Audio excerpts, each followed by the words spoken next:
Bom dia, igreja linda e abençoada. Que a graça e a paz do nosso Senhor e Salvador Jesus Cristo possa superabundar nos vossos corações, amém? Quero convidar você a tomar o seu assento, fique à vontade. Quero agradecer àqueles que já nos acompanham através da web, que o Senhor nosso Deus possa abençoar a sua vida, a sua família, de maneira poderosa e sobrenatural. A nossa palavra pastoral para essa manhã é uma vida que glorifica a Deus. Eu quero que você entenda e perceba a importância de você compreender, ter clareza do propósito da sua vida. É extremamente importante nós termos essa clareza para que nós possamos avançar em detrimento de tudo aquilo que Deus tem proposto para nós. Observe um detalhe. Jesus, enquanto ele fazia a obra, ele atraía a atenção de milhares de pessoas. Entretanto, ele tinha sempre um grupo menor ali próximo dele.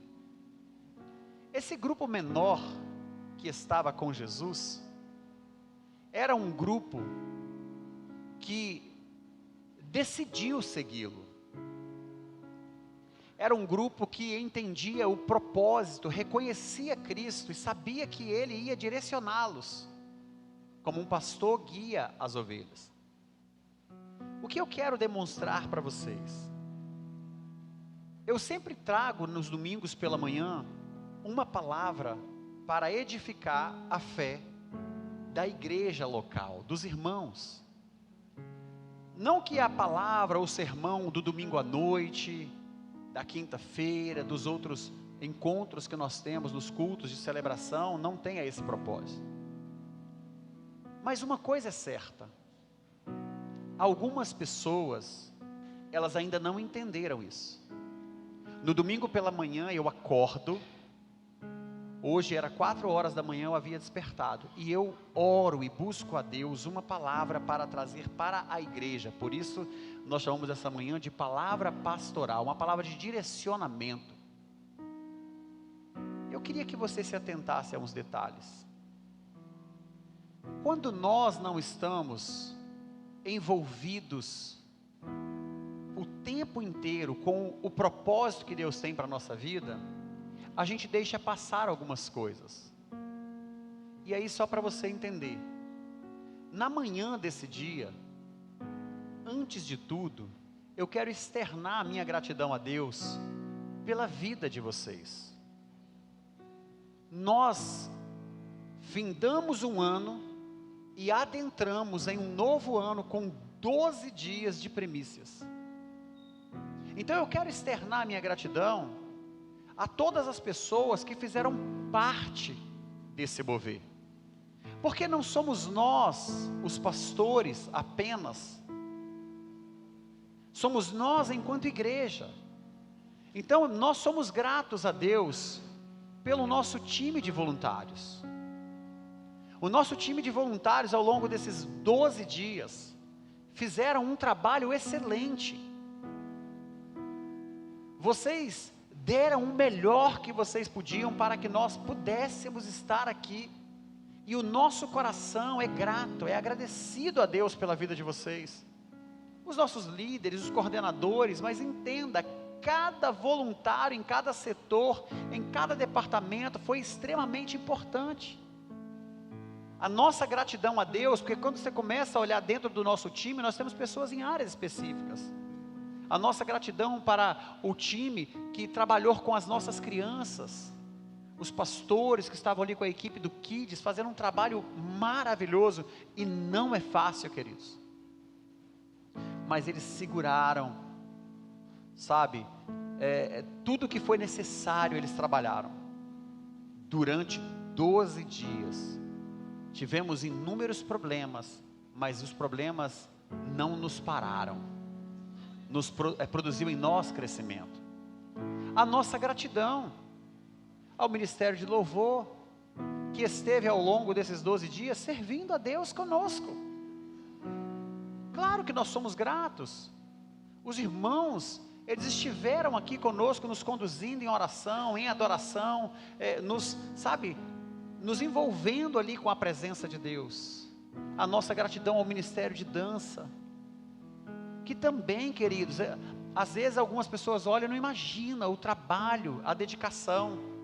A gente chega aqui no sábado pela manhã, elas estão em consagração, sendo discipuladas, sendo treinadas, aprendendo os alongamentos, aprendendo as técnicas para fazer o melhor. Elas olhavam para as escalas que o Ministério de Louvor fazia e elas agora se preparavam para estar ali. Eu estava sentado em um desses dias com um dos pastores ali, ele falou bem assim: pastor, comentou comigo, algumas igrejas não entendem muito bem esse negócio de dança na igreja, né? E aí ele falou assim: eu acho tão lindo, porque toda vez que eu venho aqui, eu vejo essas meninas dançando, e é tão bonito, mas algumas igrejas não entendem isso. Eu falei: nós somos muito rápidos em julgar. E eu conhecia, naquela noite, as 3 meninas que estavam ali. Eu falei: olha, essas 3 moças aí, essas 3 meninas aí, são meninas que são tementes a Deus, são servas de Deus. Nenhuma dessas meninas nunca se envolveu com nenhum tipo de escândalo, nunca se envolveu com questões ilícitas, não estão namorando, estão com a vida diante do altar. Então as pessoas não entendem isso. Você vê um jovem hoje, aí para você ter uma ideia, você olha aqui, igual aí estava o músico, aí o Ed estava aqui no altar, ministrando. Eu falei: você está vendo aquele jovem lá? Então, aquele jovem lá, ele tem uma namorada, falou que vai ficar noivo e vai casar. É mesmo, mas é normal isso, né? Eu falei: só que ele nunca deu um beijo nela. Ele falou: não, você está de brincadeira. Eu falei: mas ele namora ela? Eu falei: sim. O que eu quero mostrar para você, que está aqui no altar, nós vamos ter uma vida que glorifica a Deus. A nossa gratidão ao nosso time de multimídia que transmitiu a gente o tempo inteiro online para abençoar as vidas. Fizeram a cobertura, a iluminação, telão, organizaram tudo que foi possível para que as coisas acontecessem. A nossa equipe das mídias sociais que estão aí o tempo inteiro, que trabalharam, intensamente para poder conseguir trazer o resultado proposto, e foi maravilhoso. Nosso ministério de oração e intercessão, que chegava aqui, pegava ali os levitas, oravam com eles, estavam intercedendo, não só durante o culto, mas durante a semana, terça-feira, 6 da manhã, quinta-feira, 6 da manhã. Nosso time de bem-vindos, que acolhia as pessoas que entregavam a vida para Jesus, as pessoas que deram plantão na secretaria, que trabalharam ali, a Rice, ela é funcionária da igreja, mas ao longo dos 12 dias, ela teve que trabalhar ainda muito mais. Por mais que os voluntários ajudavam, a demanda de secretaria, a demanda da igreja, ela foi muito intensa. Então assim, nós somos muito gratos a Deus, a cada pessoa que esteve envolvida diretamente, por mais que você pense: está lá fora é indireto, não, diretamente nesse processo. E aí para imaginar, eu quero só dar um exemplo para você. Quantas pessoas trabalharam, serviram, e nessa manhã, não estão aqui para serem honradas? Porque é isso que eu estou fazendo, eu estou honrando vocês, eu estou reconhecendo, eu estou trazendo evidências de tudo o que foi realizado nesse ambiente por meio da vida de vocês. Agora, como que eu posso honrar quem não se apresenta para ser honrado? Consegue entender? Eu quero mostrar para vocês coisas simples. Sábado eu vim aqui, a gente começou a trabalhar no Kids, eu e o Bruno. Aí estávamos trabalhando, ele falou: não, pastor, eu vou levar um ajudante, vai dar certo. Então nós viemos aqui e começamos a trabalhar. Queridos, quando deu quase 1h da tarde, era 1h da tarde, amor? 1h da tarde, o sol de arrebentar, e aí a gente tinha uma operação que não foi possível concluir. Aí o Bruno falou bem assim: pastor, nós vamos ter que parar. E aí o ideal seria a gente começar amanhã 6h da manhã, 6h30 no máximo. Eu preciso que o senhor me arrume só 2 pessoas para a gente poder fazer esse trabalho. Você me viu colocando mensagem nos grupos da igreja? Eu não fiz isso. Por quê? Aí o Bruno veio andando na minha frente, eu peguei o telefone, liguei para uma pessoa, carregando as coisas, já botei no Viva Voz. Aí a ovelha atendeu, fala pastorzão. Falei, tudo bem meu filho? Tudo bem, preciso de você. O que o senhor precisa? Amanhã, 6h30 da manhã, eu preciso de alguém para fazer um trabalho, um reparo aqui no telhado do Kids, e tem que ser alguém que tenha habilidade para poder ajudar a cortar, fazer isso, aquilo, outro. Falei, respire fundo e me fala. Estava no Viva Voz. Ele falou, pode contar comigo, pastor, 6h30 da manhã eu estou aí. Falei, obrigado meu filho, Deus te abençoe. Peguei o telefone e liguei para outra pessoa. Aí deu ocupado, mandei uma mensagem, querido, preciso de você amanhã, assim, 6h30 da manhã, tal, para ajudar, para auxiliar, isso, aquilo, outro, posso contar com você? 6h30 da manhã os dois estavam aí. Compramos a televisão do Kids, precisava estar lá.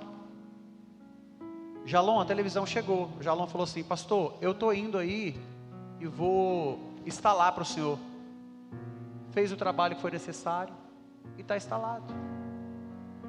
O que eu quero mostrar para você em relação a isso? Às vezes você não é acionado porque você não se apresenta nos momentos mais comuns. Quando eu preciso de coisas aqui na igreja, no ministério de louvor, com a situação, eu ligo para o Andinho. Eu ligo para o Gabriel.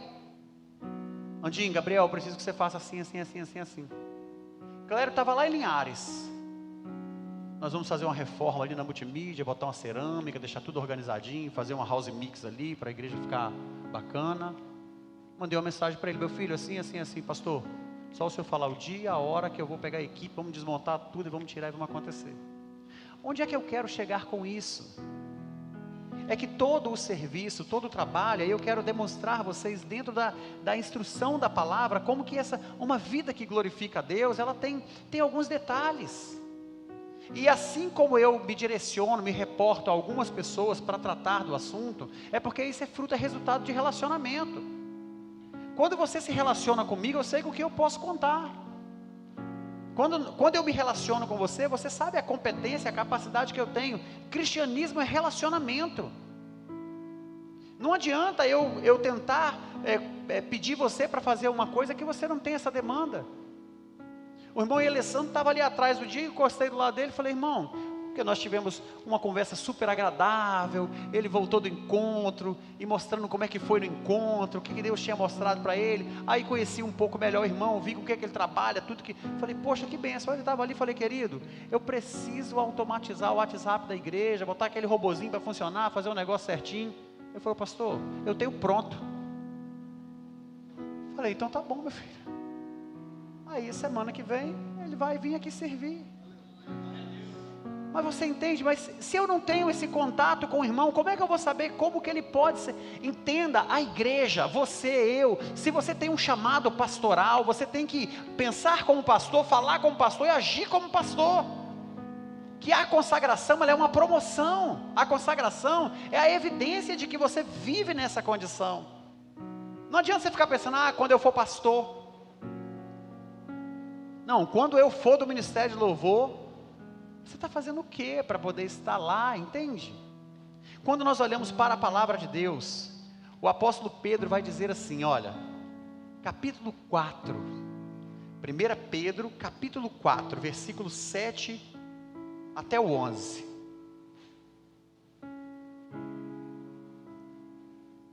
O fim de todas as coisas está próximo. Deixa eu ler aqui com vocês. Portanto, sejam criteriosos e estejam alertas, dediquem-se à oração, sejam mutualmente hospitaleiros sem reclamação. Desculpa, você já avançou lá.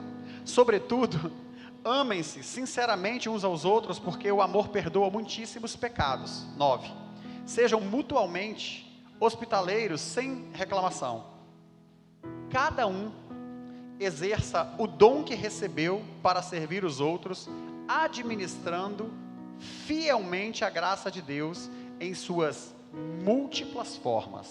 Se alguém fala, faça como quem transmite a palavra de Deus. Se alguém serve, faça-o com a força que Deus provê, de forma que em todas as coisas Deus seja glorificado, mediante a Jesus, a quem seja a glória e o poder para sempre, amém? O que nós observamos? Nós recebemos de Deus um dom, um talento, Nós recebemos, Ele nos deu, é um presente, é uma dádiva.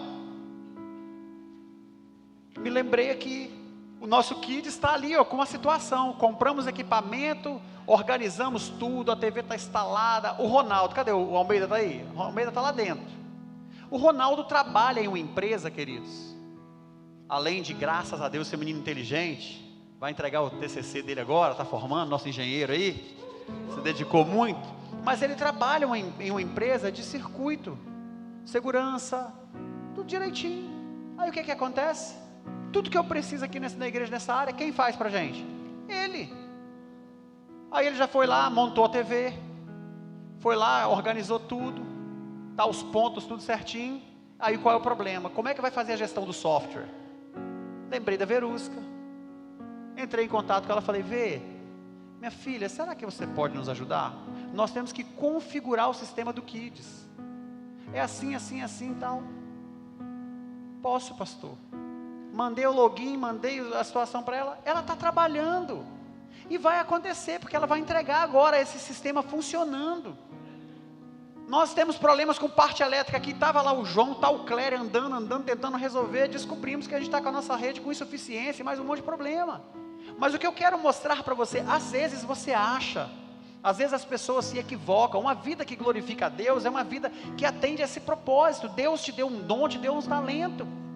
Se você sabe cozinhar, você serve na cozinha,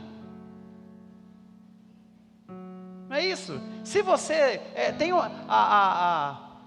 quando a gente começa a olhar para as variedades de coisas que tem na igreja, você precisa saber naquilo que você se identifica, e falar: nisso aqui eu sei servir, e vai dar certo, porque você tem um propósito na sua vida.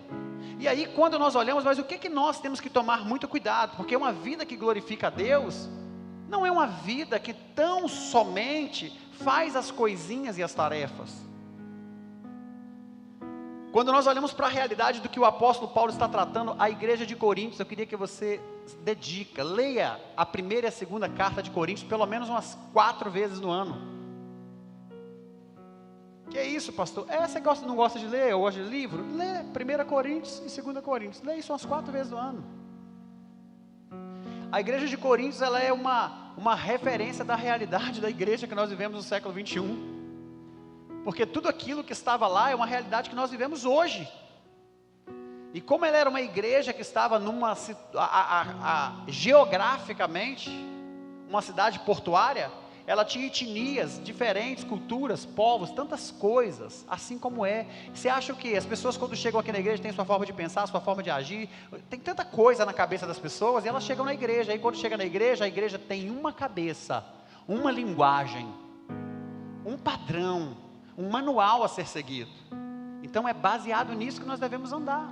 O apóstolo Paulo, ele vai escrever no capítulo 10 da sua primeira carta, no versículo 31, o seguinte, portanto, quer vocês comam, bebam, ou façam qualquer outra coisa, façam tudo para a glória de Deus. Portanto, quer você segura a plaquinha lá na frente, quer você passe com gasofilaço na hora do ofertório, quer você faça o alinhamento das cadeiras, quer você cuide do estacionamento, quer você cuide das crianças, quer você ministre no louvor, quer você pregue a palavra, quer você trabalhe na mídia, não importa o que você vai fazer, independente do que seja, se você vai fazer, faça para quê? Para a glória de Deus. Quando nós não entendemos isso, nós encontramos no nosso meio pessoas procurando glória para si, e essa não é uma vida que glorifica a Deus. Não podemos nos servir do altar, nos apropriarmos do altar para a autopromoção, porque o altar é um lugar onde deve ser evidenciada a presença e a glória, a majestade do nosso Senhor, e tudo deve converger para um propósito. A ideia deve ter uma convergência para que haja salvação, para que haja transformação, para que haja cura, para que haja milagre, para que as pessoas sejam impactadas. Então quando olhamos para tudo isso aqui, uma vida que glorifica a Deus, ela é muito mais do que apenas serviço. Não adianta você subir no altar com seu dom, com seu talento, se você não se santifica, se você não se guarda. Não adianta você chegar aqui na igreja e ministrar com alegria no seu coração, se você ofendeu o seu esposo ou a sua esposa quando você saiu de casa, ou os seus filhos. Entende? E essa é uma realidade que nós precisamos vivenciar. Por quê, queridos? Nós estamos crescendo, avançando, e nós precisamos fazer isso saudáveis. Precisamos crescer de maneira que o nome do Senhor seja sempre glorificado.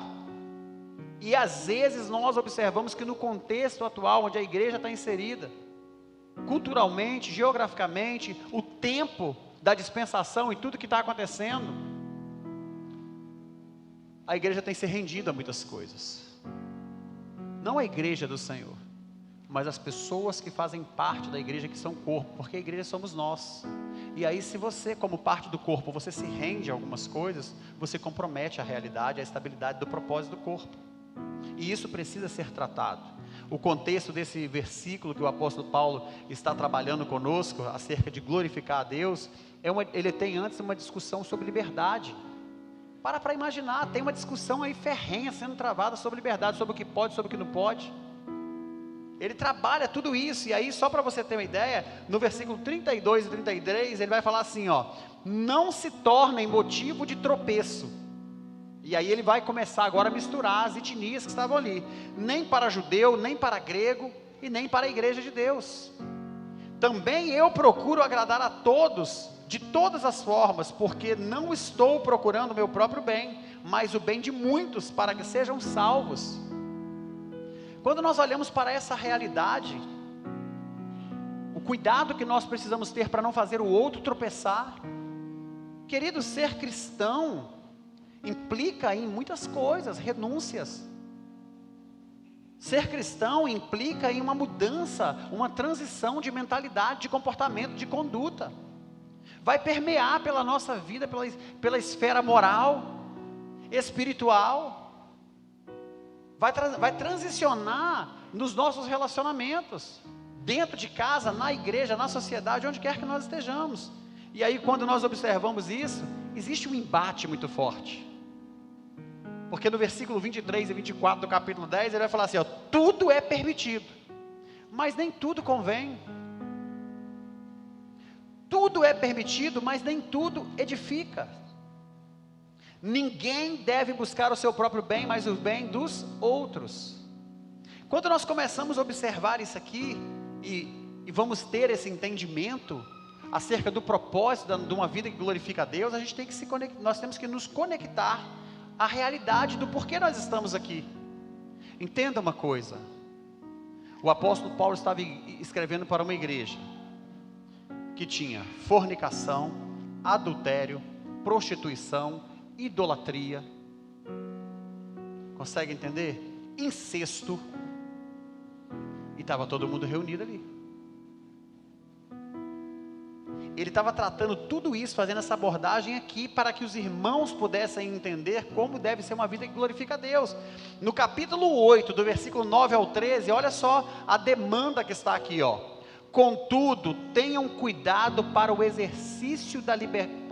que o exercício da liberdade de vocês não se torne uma pedra de tropeço para os fracos. Toma cuidado para que o exercício da liberdade de vocês torne uma pedra de tropeço para os fracos. Eu já falei sobre isso aqui inúmeras vezes, queridos, prestem atenção. Eu não sou recalcado, porque às vezes você fala, o pastor falou isso que é recalcado. Não, eu não sou recalcado. Entenda, o meu corpo, eu vou ler aqui na palavra, ele é templo do Espírito Santo. Para que eu vou fazer algumas implicações que tem mais a ver com vaidade do que com um propósito? Entende? Eu posso fazer tatuagem, usar piercing, eu posso. Convém? Não convém.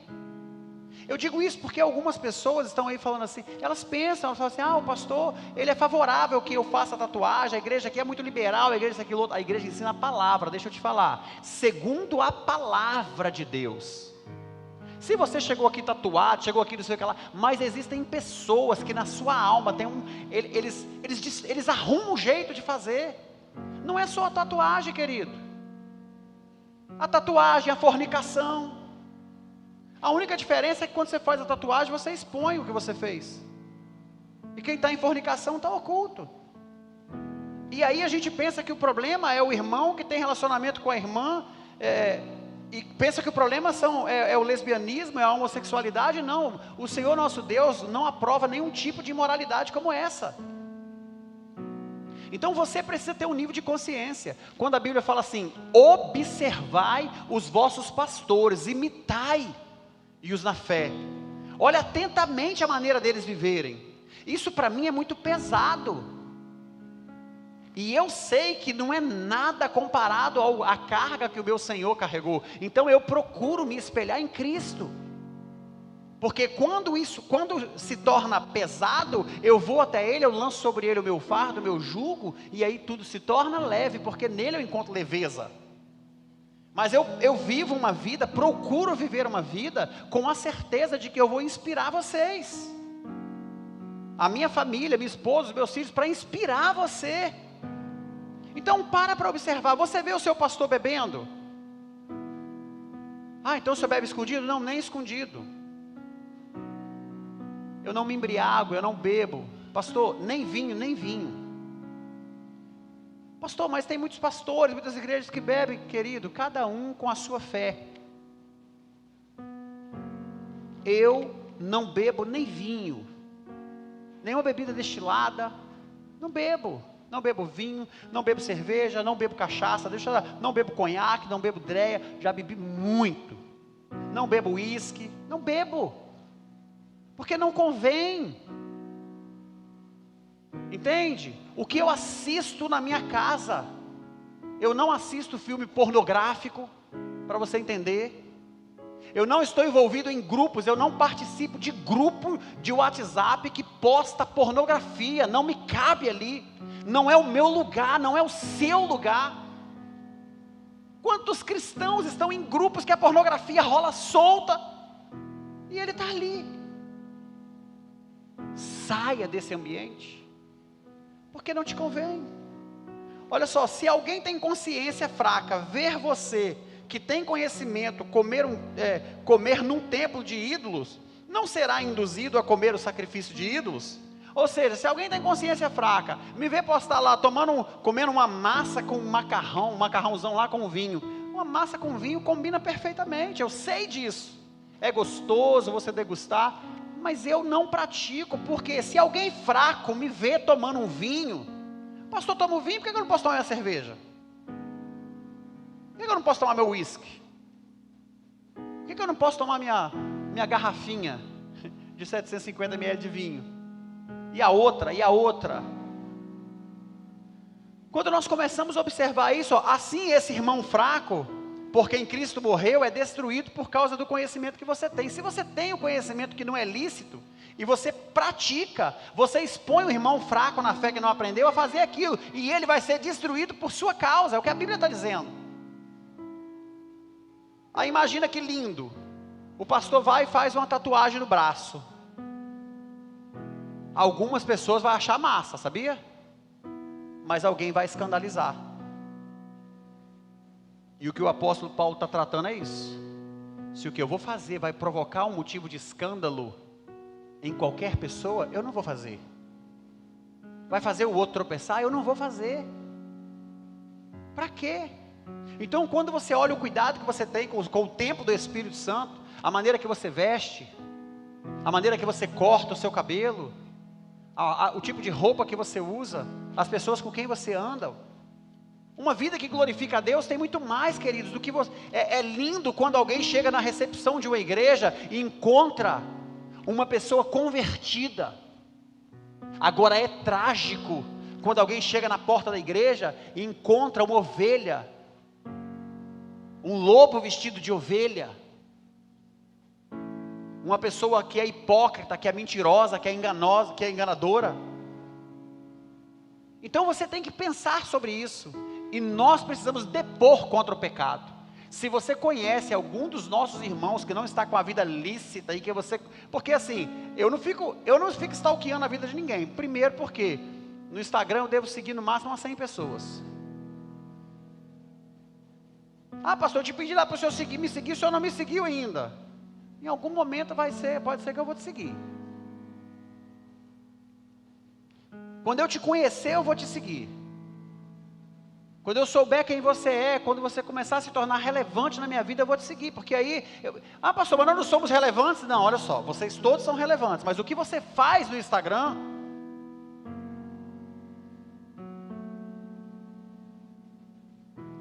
virtual. É melhor ter a sua presença. Então essas questões assim, vai se acostumando com isso. Eu não tenho essa vaidade de ter, eu tenho que ter tantos seguidores, eu tenho que seguir tantas pessoas. Eu não tenho essa vaidade. Mas se você quiser me encontrar em alguma tela, eu estou aqui, na sua frente, sempre, todos os dias. Segue quem você conhece. Adote esses princípios na sua vida. Não se preocupe com a vida alheia, porque é importante você entender isso. E aí quando nós olhamos aqui, versículo 12. Quando você peca contra seus irmãos dessa maneira, ferindo a consciência fraca deles, você peca contra Cristo. Imagina, eu, pastor, induzindo você ao erro. Entende? Portanto, se aquilo que eu como leva meu irmão a pecar, nunca mais comerei, para não fazer meu irmão tropeçar. Ele pegou um exemplo simples, mas se aquilo que eu visto leva meu irmão a pecar, não vou vestir mais. Se aquilo que eu como, se aquilo que eu bebo, se aquilo que eu falo, se aquilo que eu assisto, se aquilo que eu faço, se o meu comportamento, são essas questões que nós precisamos entender. Observa o que Jesus vai nos falar, queridos. A santificação da nossa vida, ela não está correlacionada ao fato de adentrarmos ao céu. Às vezes a pessoa fala assim, eu tenho que fazer jejum, me consagrar para poder eu entrar no céu. A salvação é um dom imerecido, é de graça. O Senhor nos comprou. Agora, a santificação tem a ver com a gratidão e o meu posicionamento acerca daquilo que aconteceu na minha vida. Jesus vai dizer assim no Evangelho de João, capítulo 17, versículo 14: dei-lhes a tua palavra, e o mundo odiou, pois eles não são do mundo, como eu também não sou. Opa! Dei-lhes a tua palavra, e o mundo os odiou. Se o mundo te odiar por causa da palavra de Deus, fica tranquilo, você não pertence a esse mundo. Eu não rogo para que o Senhor tire eles do mundo, mas que os proteja do maligno. Eles não são do mundo, como eu também não sou. Assim como o Senhor me enviaste ao mundo, eu os envio. Aí presta atenção. Você respondendo a demanda da mesma forma que Cristo respondeu ao Pai. Tem um propósito para você cumprir. Jesus cumpriu o propósito dele, e você vai cumprir o seu. Ele vai dizer no versículo 19 assim, em favor deles, eu me santifico, para que eles também sejam santificados.